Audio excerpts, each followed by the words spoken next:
انسان نظر نہیں آ رہا ہے. آخر پایا کہ ایک دو بندہ جو ہے محجوبانہ کپڑا پہن کر کے اللہ کا نام لے رہا ہے, اللہ اللہ کہہ رہا ہے. آخرکار جو ہے حضرت ابراہیم جو ہے بکریوں کو چھوڑ کر ان کے پاس بیٹھ جاتا ہے. بیٹھنے کے بعد جو ہے جیسے ہی وہ حمد و ثنا بیان کرنے لگتے ہیں ان کی زبان خاموش ہو جاتی ہے. حضرت ابراہیم علیہ السلام نے ارشاد فرمایا تم اپنی اللہ ان کے رسول کی ذکر کیوں نہیں کر رہے ہو؟ بات کیا ہے؟ وہ فرشتہ کہہ رہا ہے جبکہ وہ پہچان نہیں لیا تھا کہ دیکھیے اب ہمارا ٹائم ختم ہو گیا ہے. اگر آپ اللہ ان کے رسول کی ذکر سننا چاہتے ہیں, اللہ ان کے حمد و ثنا کا جو ہے بیان سننا چاہتے ہیں تو اس کے بدلے میں مجھے کچھ چاہیے. تو حضرت ابراہیم نے فرمایا ہاں ٹھیک ہے, اس کے بدلے میں تم ایسا کرو کہ ہمارے جانور جو ہے آدھے جانور لے لو لیکن حمد و ثنا بیان کرتے رہو, اللہ کا ذکر جو ہے کرتے رہو. وہ فرشتہ جو ہے وہ محجوبانہ کپڑا پہن کر کے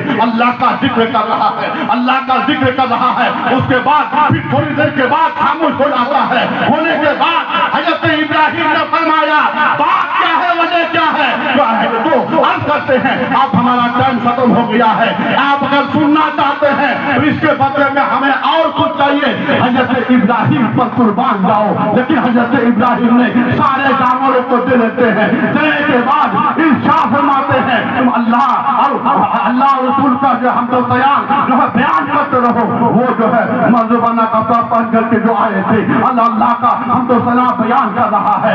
آخرکار جو ہے وہ بھی ٹائم ختم ہو جاتا ہے.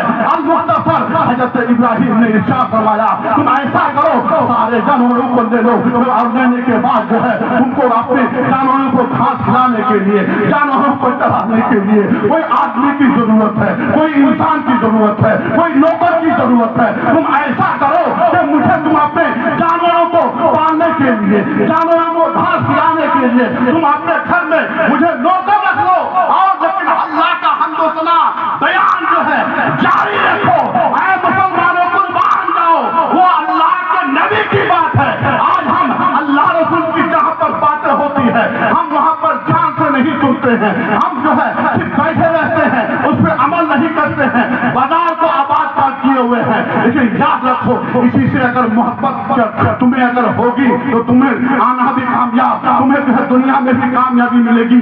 یہی وجہ ہے کہ ابو بکر صدیق جب نبی صلی اللہ علیہ وسلم سے محبت کی تو غلامی کا پٹا جب پہن لیا تو دنیا میں صداقت کا جھنڈا لہرایا. صداقت کا سمجھیے ان کو خطاب مل گیا. عمر فاروق اعظم کو جب نبی سے محبت ہوئی اور غلامی کا جب پٹا پہن لیا تو عدالت کا بادشاہ بن کے دنیا میں چلتا.